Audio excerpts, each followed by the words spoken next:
बिहार की सियासत में एक बार फिर बड़ा उलटफेर देखने को मिल सकता है।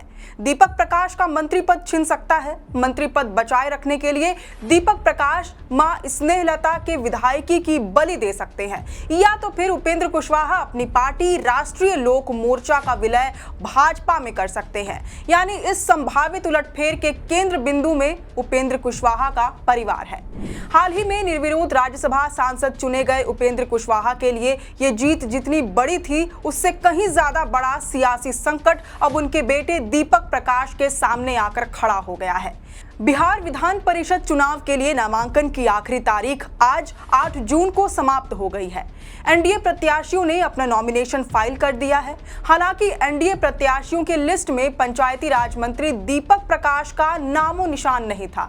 नामांकन के आखिरी दिन दीपक ने नॉमिनेशन फाइल नहीं किया, मगर क्योंकि दीपक प्रकाश बिहार विधान मंडल के सदस्य नहीं है, यानी न तो उन्होंने विधानसभा चुनाव लड़ा और न ही उन्हें विधान परिषद का उम्मीदवार बनाया गया है, ऐसे में उनका मंत्री पद जाना तय माना जा रहा है। संविधान के अनुच्छेद 164(4) के अनुसार कोई भी व्यक्ति बिना विधायक या परिषद सदस्य बने केवल 6 महीने तक ही मंत्री पद पर रह सकता है। इसके बाद मंत्री के पास 2 ही विकल्प होते हैं, या तो उपचुनाव के जरिए सदन के सदस्य बने या फिर इस्तीफा दें। इन सब के बावजूद दीपक प्रकाश के मंत्री पद को बचाने के लिए रणनीतिकारों के पास अब भी कुछ बेहद पेचीदा विकल्प बचे हैं। क्या है वे विकल्प? और सबसे बड़ा सवाल ये कि भाजपा ने दीपक प्रकाश के राजनीतिक भविष्य के साथ खिलवाड़ क्यों किया? मंत्रिमंडल में जगह देकर दीपक प्रकाश को बिहार विधान परिषद के लिए उम्मीदवार क्यों नहीं बनाया गया? क्या उपेंद्र कुशवाहा अपने बेटे का राजनीतिक भविष्य सुरक्षित रखने के लिए अपनी पार्टी और विचारधारा से समझौता कर लेंगे? क्या बिहार में एक और उपचुनाव की बिसात बिछने वाली है?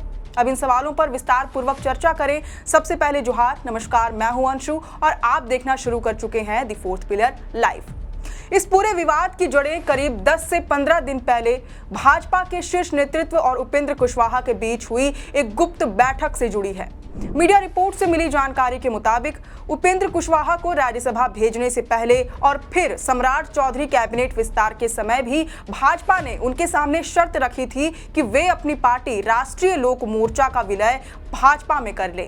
यहां तक कि भाजपा ने दीपक प्रकाश को अपनी पार्टी के चुनाव चिन्ह पर विधान परिषद भेजने का भी प्रस्ताव दिया था, लेकिन कुशवाहा ने इस प्रस्ताव को मानने से साफ इनकार कर दिया। भाजपा नेतृत्व को कुशवाहा का ये रवैया नागवार गुजरा और इसका सीधा असर एमएलसी उम्मीदवारों की सूची पर पड़ा। उम्मीदवारों की लिस्ट में दीपक प्रकाश को जगह नहीं मिली, जिससे यह साफ हो गया कि मंत्रिमंडल में उनका पत्ता अब कटने वाला है। दरअसल दीपक प्रकाश पहली बार 20 नवंबर 2025 को तब सुर्खियों में आए थे जब विधानसभा चुनाव में जीते आरएलएम के 4 विधायकों को दरकिनार कर उन्हें सीधे मंत्री पद की शपथ दिला दी गई थी। 21 नवंबर 2025 को शपथ ग्रहण करने के बाद 22 नवंबर को उन्हें पंचायती राज मंत्रालय की अहम जिम्मेदारी सौंपी गई। नियम के अनुसार उनका कार्यकाल 20 मई 2026 को ही समाप्त हो चुका है। संवैधानिक समय सीमा खत्म होने के बाद भी मंत्री पद पर बने रहने के इस मामले ने अब कानूनी तूल भी पकड़ लिया है और सुप्रीम कोर्ट में इसे नियमों के खिलाफ बताते हुए एक याचिका भी दायर की जा चुकी है। कुल मिलाकर दीपक प्रकाश का राजनीतिक भविष्य अधर में लटक गया है। हालांकि उनके सियासी करियर को बचाने के लिए अब भी कुछ रास्ते बचे हुए हैं। पहला और सबसे व्यवहारिक विकल्प सासाराम विधानसभा सीट से जुड़ा है। सासाराम की वर्तमान विधायक स्नेहलता कुशवाहा है, जो उपेंद्र कुशवाहा की पत्नी और मंत्री दीपक प्रकाश की मां है। पिछले चुनाव में स्नेहलता को 1,05,000 वोट्स मिले थे, जबकि राजद के सत्येंद्र शाह को 79,563 मतों पर संतोष करना पड़ा था, यानी लगभग 26,000 मतों का बड़ा अंतर। अगर स्नेहलता अपने पद से इस्तीफा देती हैं तो सासाराम विधानसभा सीट खाली हो जाएगी और यहां उपचुनाव का विकल्प खुल जाएगा। अगर दीपक प्रकाश यहां से चुनाव लड़कर जीत हासिल कर लेते हैं तो उनका मंत्री पद सुरक्षित रह सकता है। स्नेहलता कुशवाहा की जीत के बड़े अंतर को देखते हुए ये रिस्क लिया जा सकता है, मगर शर्त यह है कि दीपक प्रकाश को अपनी मां के राजनीतिक करियर की बलि देनी होगी और इस चुनाव में जीत भी हासिल करनी होगी। इसके अलावा दूसरा विकल्प मार्च 2027 तक इंतजार करने का है। चर्चा है कि अगर उपेंद्र कुशवाहा बीजेपी में विलय की बात मान जाते हैं तो उनके बेटे को एमएलसी बनाकर मंत्री पद बचाया या फिर दिया जा सकता है, लेकिन इसके लिए उन्हें मार्च 2027 तक इंतजार करना होगा, क्योंकि मार्च में राज्यपाल के मनोनयन के जरिए 12 और लोग एमएलसी बनेंगे। तब दीपक प्रकाश को विधान परिषद में भेजा जा सकता है। हालांकि इसकी संभावना कम दिखाई पड़ती है, क्योंकि बेटे दीपक प्रकाश का एमएलसी टिकट कटने के बाद उपेंद्र कुशवाहा की भाजपा की तरफ नाराजगी अब साफ झलकने लगी है। उन्होंने यहां तक कह दिया है कि वो तो जेडीयू के साथी हैं। एनडीए में अगर उनका नाता किसी पार्टी से है तो वो नीतीश कुमार की पार्टी जनता दल यूनाइटेड है। बकौल उपेंद्र कुशवाहा, मैं एनडीए के साथ मजबूती के साथ खड़ा हूं और खड़ा रहूंगा।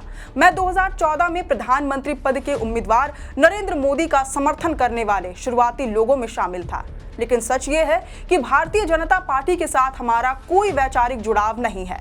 वहीं पार्टी की विशेष बैठक में उपेंद्र कुशवाहा ने क्लियर कर दिया कि पार्टी के स्तर पर समझौता करके उन्हें कोई भी पद स्वीकार नहीं है। साफ है कि उपेंद्र कुशवाहा फिलहाल अपनी पार्टी आरएलएम के विलय के पक्ष में बिल्कुल नहीं है। बहरहाल अब देखना यह है कि अपनी शर्तों पर राजनीति करने का दावा करने वाले उपेंद्र कुशवाहा अपने बेटे का मंत्री पद बचाने के लिए क्या रास्ता निकालते हैं या फिर बिहार कैबिनेट से दीपक प्रकाश की विदाई तय मानी जाए। इस सियासी सस्पेंस पर फिलहाल पूरी बिहार राजनीति की नजरें टिकी हुई हैं। वैसे इस पूरी रिपोर्ट पर आपकी क्या प्रतिक्रिया है, ये हमसे कमेंट बॉक्स में जरूर साझा करें। आप देख रहे थे द फोर्थ पिलर। मैं हूं अंशु, कैमरे के पीछे है सहयोगी अमन। शुक्रिया।